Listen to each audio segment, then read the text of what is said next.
Earlier this year, I mentioned how Thor: Love and Thunder was a disappointment for me given the director's stellar previous output. To some extent, that's how I felt with Jon Favreau. He's not as prolific as Taika, but he's talented in his own right. He shot superhero movies into the mainstream with the first Iron Man. He actually made a good live-action Disney remake, which revolutionized what you could do with technology. He did it again with a bad Disney remake, which, even though it was bad, it utilized Unity in a way that you've never seen before in motion pictures. And he did it one more time with The Mandalorian with a really cool filming setup and an overhauled VFX technique. He made a movie about straying off the big budgets just to go simple for a while, in a movie which didn't use a big budget and had a simple story. I made a video on it too. Safe to say, he's a really respected filmmaker, and someone who loves to push boundaries and experiment with newer, more creative methods in the world-building space. So, why did Season 3 of The Mandalorian end up being this mediocre? I would normally do a review like this myself, but since we're talking Star Wars, I wanted to bring the biggest Star Wars nerd I know. Hello there. Yes, that is me, Decade. You might know me as half of the HD podcast, and from the 2017 Moana review. I don't even know how to sing. Does that? Ah yes, when we didn't know how to write a proper review, when our humor was yoinked from Leafy, and when I didn't know how to edit. Who says you do now?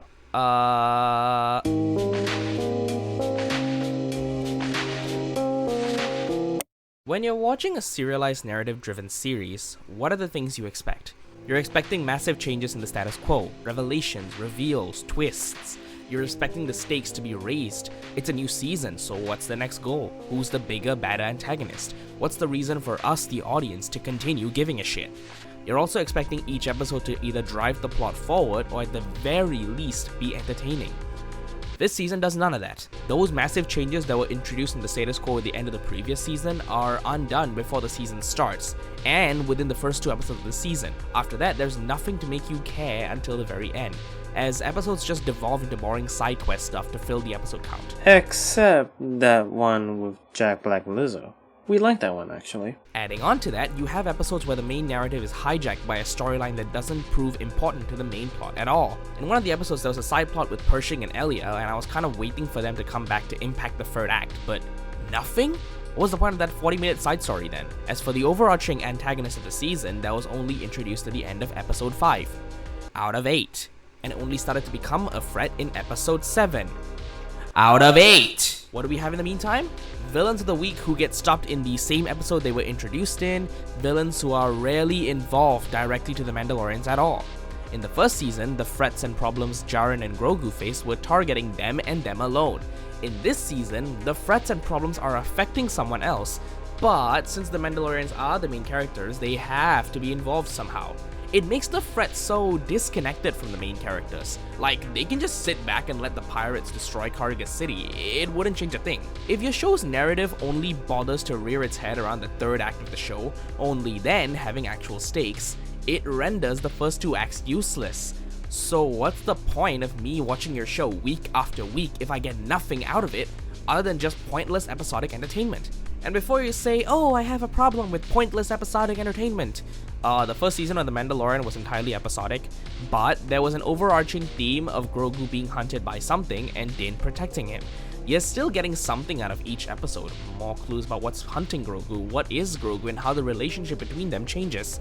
What are we getting in each episode? Backstory? Grogu moments? Bullshit? Cool, but they don't make an interesting narrative, do they? And you know what else doesn't make an interesting narrative?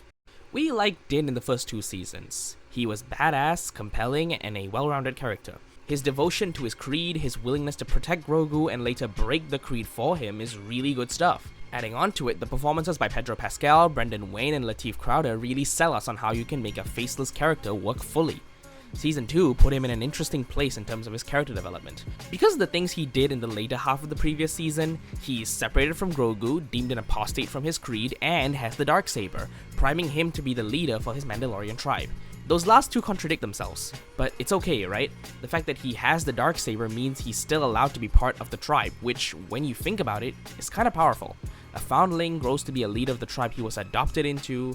That's such a cool character arc for Din, but nope! The importance of the Darksaber is so downplayed by everyone around him, even him. By the end, it's just tossed to Bo-Katan, which we will get to her. He's also had conversations with Bo-Katan where his creed is really outdated, and that puts him in a place where he can question his faith in everything he believed in, everything he stands for, everything he's fighting for, and everything that he's been taught as a kid.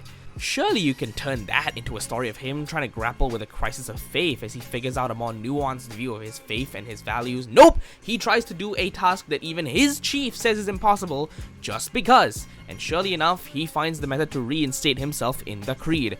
All while Bo-Katan still tries to feed him reasons to have that crisis of faith. But nope, my man's an unshaken believer. He died defending Mandalore.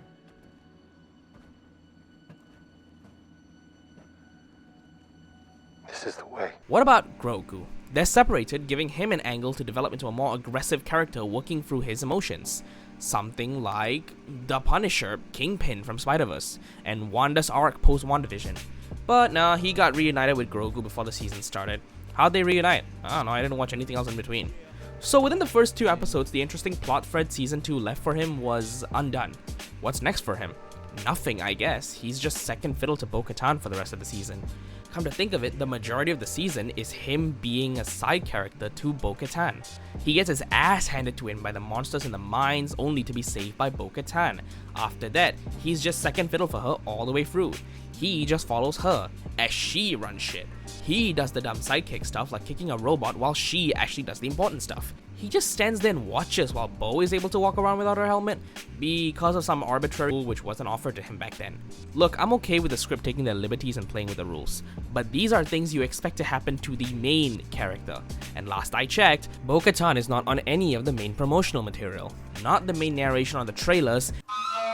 Our people are scattered like stars in the galaxy.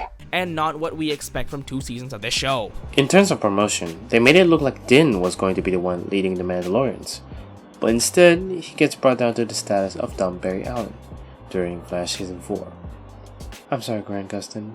Wow, you guys haven't heard of surprise reveals. If it was a surprise, at the very least, the posters wouldn't just be of Din and Grogu, would it? Wouldn't it be less of a shock if the promotional material was group shots of the Mandalore tribe? She isn't the main character. Din is. And the fact that he was relegated to a sidekick in his own show is a complete disappointment. Also, before people say that the fact that he wasn't is the authorial intention after Favreau and Filoni said so, that feels like a lot of cope to me. If that was the main intention, Din wouldn't be the only character in the marketing, and the only other group poster was released relatively late before the show came out. So no, this feels like a retroactive explanation for the Din mistreatment. With shows like Clone Wars and Rebels, we have been given more slices of world building and stories to fit in the pre-existing canon. We were given more depth to characters that we knew from the films, like Obi-Wan Kenobi, Darth Maul, and Anakin Skywalker of course, as well as new characters who impacted the world and story, like Ahsoka Tano, Captain Rex, and Duchess City and Kryus. Those guidelines are still followed with the first 2 seasons of The Mandalorian. We were introduced to our titular Shiny Man and his tiny companion. Their story happens after the fall of the Empire. It's a simple premise, something very easy to understand. So, over the course of Season 1, we learned to enjoy the shenanigans of these two as they face problems every week with the overarching threat of the Empire, which was revealed as Moff Gideon at the end. Hello! Characters are developed, are lost, and are left in a better place than when they were in the beginning of the season. In Season 2, we get more beloved characters like Ahsoka Tano, Boba Fett, Bo-Katan, and, of course... Oh my god, he's gonna have his Vader moment. Why? It's part of the main narrative thread of Mando trying to find the Jedi. Cameos that actually worked well into the story of the season, without being just eye candy and fan service. We also get more world building sprinkled in with that one general mansplaining to Bill Burr about how genocide is good. And when the season ended with that heartfelt finale, we were hopeful for how the story would continue and pick up. But then, everything changed when the corporation attacked the scriptwriters. It all started with the Book of Boba Fett. To recap, the Book of Boba Fett was how one of the greatest bounty hunters survived a near-death experience in the Sarlacc pit, how he changed as a person thanks to the Tusken Raiders, and how that motivated him to become a leader of his community, a form of humanity and kindness in Tatooine. That is, until they introduced a side story of only Din Djarin and Grogu just to give themselves a reason, well, an excuse really, of why Grogu is back in Season 3. But they should have done that in Season 3 and not Book of Boba Fett, which felt cheap. In Season 3, we were introduced to what's left of the Mandalorians post-purge. They're surviving and inducting new members of our leading man who now holds the Darksaber. But wait, he's an apostate. He did this. He is a Mandalorian no more. How does he undo this? He has to do the impossible and prove to the tribe that he's been to the living waters of Mandalore. Something everyone thought was lost when Mandalore crumbled and fell after the purge. Which he does, only for the armor to turn around and deem Bo-Katan as to be able to walk around without the helmet because of an arbitrary rule, I guess. What was it? But she shows her face. Bo-Katan walks both worlds. Yeah, that checks out. Definitely. Not only that, this show has the same issue as the Book of Boba Fett, when the main narrative gets hijacked by another storyline that seemed to be going nowhere until the very end. The longest episode of this entire season, and it only had 15 minutes of the actual narrative of the show, before we get cut to a side story of a character who's not even part of the main cast, or vague implication for the impact of the narrative at the end, which all leads to one question. Whose bright idea was to take a big chunk of the episode to characters that have no significant importance to the story until it's linked back at the very end of the story? I wonder Going back to the show, we were given an idea of what's going to happen with the first episode. Din searching for a way to remove his apostate status to be one with the Creed again, and enable him to lead them into a better future. With each episode, it became harder and harder to keep track who is the main villain here. Is it the pirates of this episode? Oh no, they get beat early on. Is it the New Republic and their corrupt ways of operation?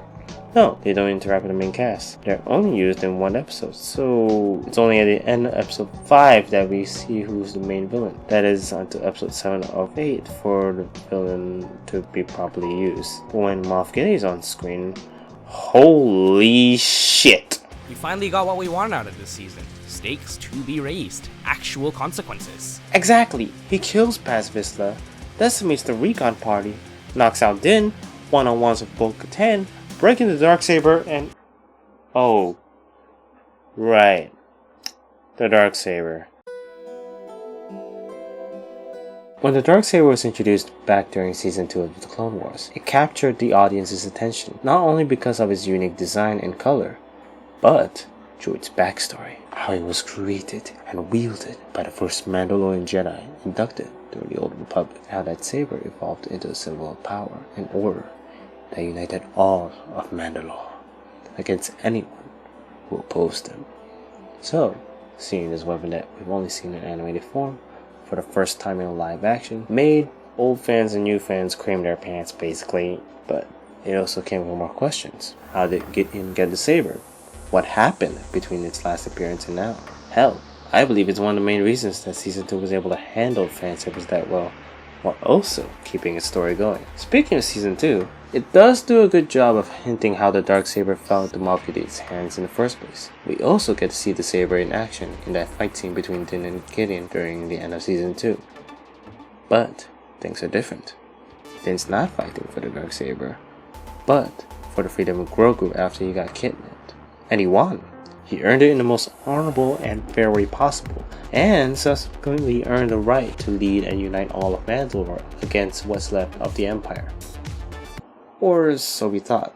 With the Book of Boba Fett and Mando Season 3, the Darksaber's significance was built up by everyone Din has talked to. Din's also training how to wield it better, despite most of the tribe not being willing to see a foundling as their true leader. That shows how important this symbol is to their culture. So imagine our frustration when Moff Gideon crushed the damn thing like it's nothing, destroying the one thing that could unite all of Mandalore, destroying the chance for either Bo-Katan or Din's character arcs to come to a more natural conclusion than just Din vibing in a farmhouse, destroying another, if not a better item to turn to merch than Grogu plushies. Yes, you heard me, that's what I just said, change my damn mind. Anyways, destroying our biggest thing that we cared about since the end of the first season, which is what we've been missing so much in this. The funny thing is, we were given that in an earlier season, but thanks to the Boba Fett show jumbling the functional formula, the writing for the season corrected itself hard to be consistent, which kinda reminds me of another show. Oh. No, not that show. Please, God, no, not that fucking show.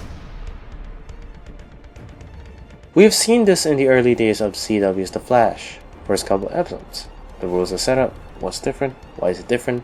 What are we going to face? For Season 1, it was the aftermath of the particle accelerator explosion. For Season 2, it was people jumping from Earth 2. Season 3, it was the result of Barry's Flashpoint Paradox stunt. And sometime in the last third of the season, we get the reveal of the big bad of the season. Season 1, Harrison Wells is revealed to be Eobard Thawne, the Reverse Flash. Season 2, Jay Garrett plays actually Hunter Zolomon, or Zoom. In Season 3, Savdar is revealed to be an emo version of Barry, basically. And the last third is how to defeat the bad guy.